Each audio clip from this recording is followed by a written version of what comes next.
Welcome back to channel. ഇത് part 1 ആണ്. Part 2 ഇനി വരും.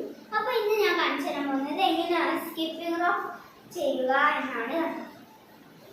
സ്കിപ്പിംഗ് റോപ്പ് ചെയ്യാനായിട്ട് തന്നെ ഫസ്റ്റ് നമുക്ക് ഇങ്ങനെ ബാക്ക് പിടിച്ചിട്ട്